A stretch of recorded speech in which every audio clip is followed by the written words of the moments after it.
Kingside.com. A while loop with real actual executable code that we can trace. Let's start tracing this code. First up, we're going to set count equal to 0. So we're going to put the value 0 in the variable count. This is going to be what's called our iteration variable. It's going to control how many times this loop spins. Count equals to 0. We hit the while statement.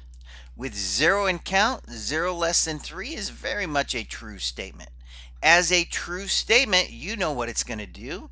When the condition is true, we're going to go inside the code and execute the code inside this while block.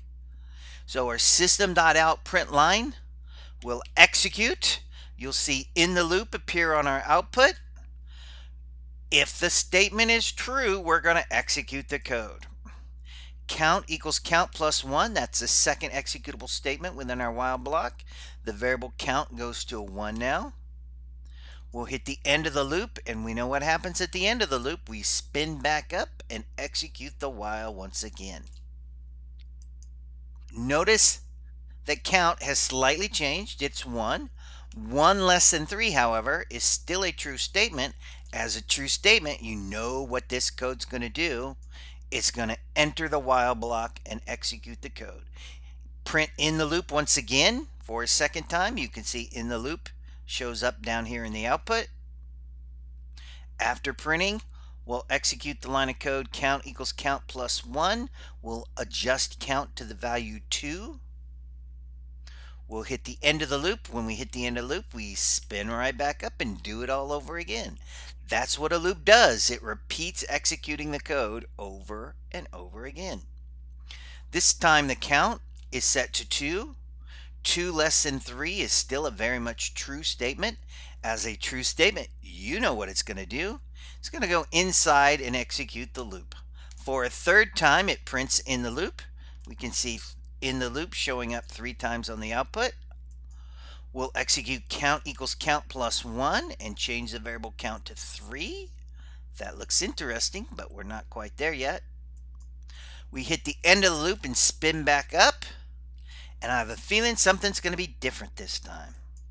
When we get back to the statement count less than 3, here's our new value of count. It's 3. Now 3 strictly less than 3 is very much a false statement. It is no longer true.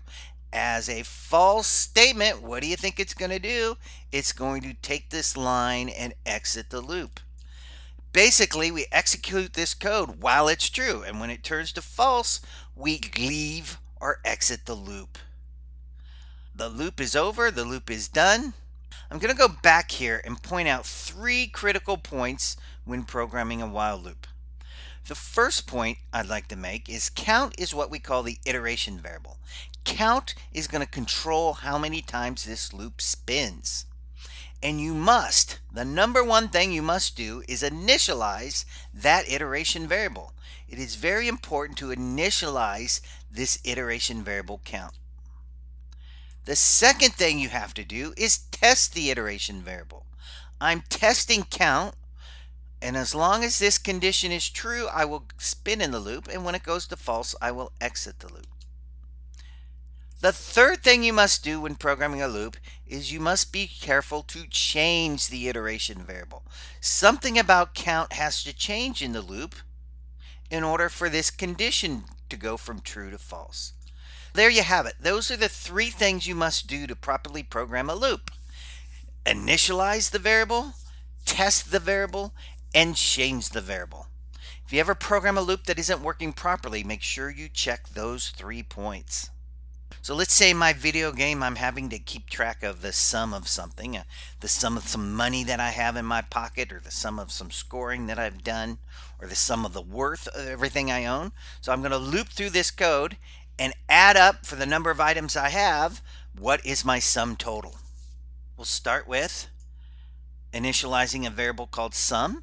This variable sum does not control the loop. This is not the iteration variable, but it's going to keep track of my total. So sum equals 0. I'll put a 0 in my variable sum. I'll then enter the for loop, And this line, int loop equals 4, remember this executes one time only before the loop begins spinning. I can declare the variable here if I want. Loop is my iteration variable. It's going to control how many times I spin the loop. I can declare it here.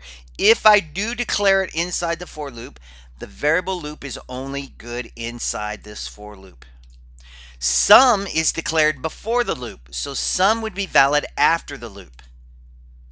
Loop is declared inside, so it's only good inside the loop. I'm going to initialize loop to 4, and it's going to control how many times I spin in the loop. With a 4 in the variable, 4 greater than 1 is very much a true statement. 4 is bigger than 1. We know when this statement is true, what happens? We're going to go inside the loop. With a true condition, we're going to go inside the loop and execute the sum equals sum plus 3. Update the variable sum to 3 because we just added 3 to it. After we update the variable sum, we'll hit the end of the loop. Hit the end of the loop, we spin back up on the for loop. Now watch carefully what happens when we spin back up on the for loop. The first place we go to is changing the loop variable. Loop minus minus. Minus minus is called the decrement operator. It says subtract 1 from the variable loop and store the result back into loop. So our 4 just became a 3 because of that loop minus minus. After we change the iteration variable, we then back up and test it again. 3 greater than 1 is still very much a true statement. As a true statement, we are going to go inside the for loop and execute it again. Inside the loop, sum equals sum plus 3. Going to change our variable sum to a 6.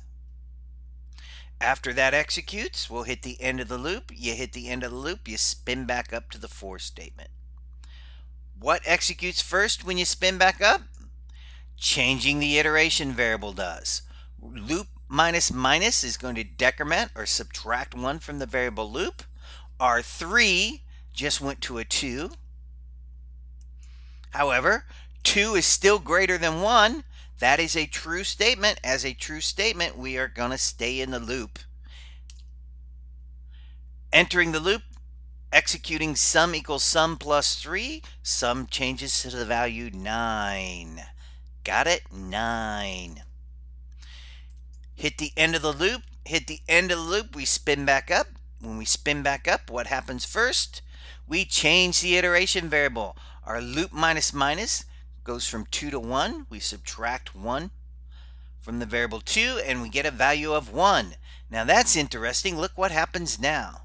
When I go back to check, is 1 greater than 1? That is definitely a false statement. As a false statement, it does as you expect. It's going to exit the loop.